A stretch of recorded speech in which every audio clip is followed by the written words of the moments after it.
RCB और CSK का मुकाबला देखने में भाई कांग्रेस और बीजेपी के मुकाबले से ज़्यादा मज़ा आता है, क्योंकि यहाँ वहाँ से भी बड़े अंधभक्त हैं। हालांकि कुछ अंधभक्तों को ये लगता है कि आरसीबी सीएसके को चेपॉक में नहीं हरा सकती। नहीं मतलब क्या मतलब है इस बात का बे बुड़बक?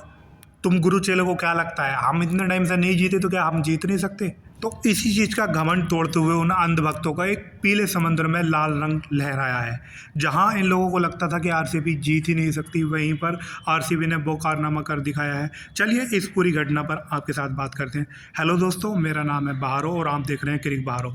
टॉस जीतकर आरसीबी ने पहले बल्लेबाजी का फैसला किया, जहां पर अपने सल्ट भाई ने उनके पिछवाड़े पर वो नमक लगाया है। हालांकि दूसरी तरफ अपने फोली भैया कुछ उस लय में दिखाई नहीं दिए, शुरू में स्ट्रगल भी करते हुए दिखाई दिए, लेकिन दूसरे छोर पर सल्ट भाई ने अपने नमक लगाने वाली प्रतिक्रिया को जारी रखा और एक के बाद एक बाउंड्री की।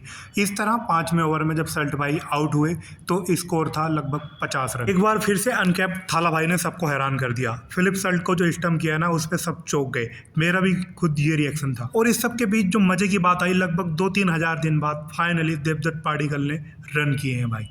पिछले चंद सीजनों में लगातार इनको ढूंढने की कोशिश कर रहा था, लेकिन वो मिल नहीं पा रहे थे। एक के बाद एक फेलियर आ रहे थे। इस बीच वो 2 से 3 फ्रेंचाइजी में भी ट्रांसफ़र हो चुके हैं, लेकिन हमारे नए नवेले कप्तान बने शायद मेरे ख्याल से आरसीबी के लिए शुभ कदम साबित हो रहे हैं। अभी आरसीबी ने 2 मैच खेले हैं और दोनों जीते हैं। न सिर्फ कप्तानी के रूप में सही साबित हुए हैं, बल्कि इस मैच में तो बल्ले के साथ भी ठीक ठाक काम किया। वो बात अलग है कि सीएसके ने उनकी दर्जनों कैचे छोड़ी है, लेकिन उसके बावजूद अपने कप्तान साहब ने शानदार कप्तानी पारी खेली और 51 रन बनाए। वहीं कुणाल पांड्या का मन किया कि वो अंदर का चक्कर लगा कर आए, जैसे ही आए वैसे ही वापस चले गए। और लास्ट में टिम डेविड ने हमारे इस चमकीले भाई को वो रगड़ रगड़ कर धोया है ना। एक ओवर में छक्कों की हैट्रिक लगाकर आरसीबी को एक सम्मानजनक स्कोर पर पहुंचा दिया। अब ब्रेक के बाद जैसे ही गेम शुरू होती है, असली मजा तब आता है। जोस हेजलवुड पहले ही ओवर में एक बहुत ही शानदार गेंद के साथ हमारे इन भाईजान का विकेट निकाल लेते हैं, जो कि पिछले कुछ समय से खुद अपने आप को ढूंढ रहे हैं। अपने आप को ढूंढने मतलब रन नहीं कर पा रहे हैं। फिर आते हैं हमारे गुरु चेले के चेले साहब ऋतुराज गायकवाड़, जो बिना कोई रन बनाए उन्हें भी वापसी का रास्ता दिखा देते हैं जोस हेजलवुड।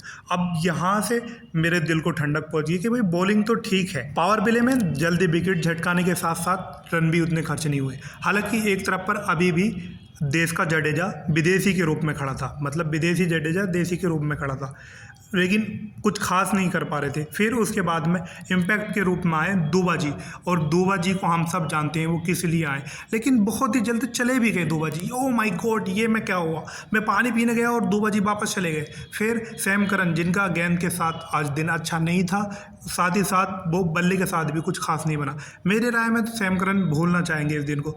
सीएसके के एक के बाद एक बल्लेबाज आते रहे जाते रहे, आते रहे जाते रहे, लेकिन फिर हमेशा की तरह वही हुआ, थाला नहीं आए, क्योंकि थाला को क्रेडिट खाना है। वही क्रेडिट इस मैच में नहीं मिलने वाला था, लेकिन अश्विन के बाद मजबूरन थाला को ग्राउंड पर उतरने पड़ा।